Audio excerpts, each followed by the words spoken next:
এক শিকারী ছোট্ট একটি পাখি ধরল। পাখিটি খুব বুদ্ধিমান ছিল। পাখিটি শিকারীর খুব প্রশংসা করতে লাগলো যে, তুমি অনেক বড় শিকারী, জীবনে অনেক বাঘ মেরেছো, ভাল্লুক মেরেছো।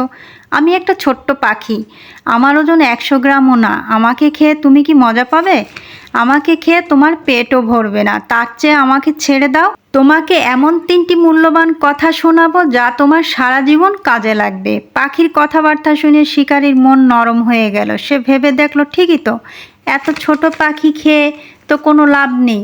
তার চেয়ে শুনি পাখিটা কি বলতে চায়, হয়তো এতে আমার লাভ বেশি হবে। শিকারী রাজি হলো। পাখিটি বলল, আমি প্রথম বাক্যটি বলবো তোমার হাতের উপর বসে, দ্বিতীয় বাক্যটি বলবো গাছের ডালে বসে, আর তৃতীয় বাক্যটি বলবো গাছের মগ ডালে বসে। শিকারী বলল, ঠিক আছে।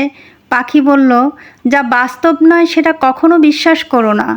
শিকারী বলল, খুব ঠিক কথা, অবাস্তব কথা বিশ্বাস করতে নেই। পাখি বলল, এবার আমাকে গাছের ডালে যেতে দাও, আমি দ্বিতীয় বাক্যটি বলবো। শিকারী ছেড়ে দিল। গাছের ডালে উঠে পাখি বলল, যা হাতছাড়া হয়ে গেল তা নিয়ে কখনো আফসোস করো না। শিকারী বলল, এটাও ঠিক। পাখি এবার মগ ডালে উঠল। শিকারী বলল, এবার তৃতীয় উপদেশটি বলো। পাখি বলল, তৃতীয়টি বলার আগে দেখে নিই আগের 2টি উপদেশ থেকে তুমি কিছু শিখেছো কি না।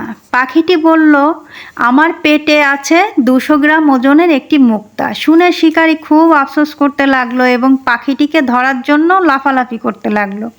পাখি তখন মগডালে বসে হাসলো আর বলল, দেখো, আমি আগেই বলেছিলাম অবাস্তব কথা কখনো বিশ্বাস করো না।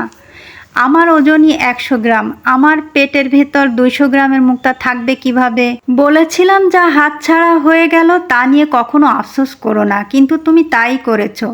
তোমাকে আর কোনো উপদেশ দেওয়া অর্থহীন, কারণ অধিকাংশ মানুষের মতো তুমিও উপদেশ শুধু কান দিয়ে শুনেছ, কিন্তু তা থেকে কিছুই শেখোনি। বলে পাখিটি উড়ে গেল।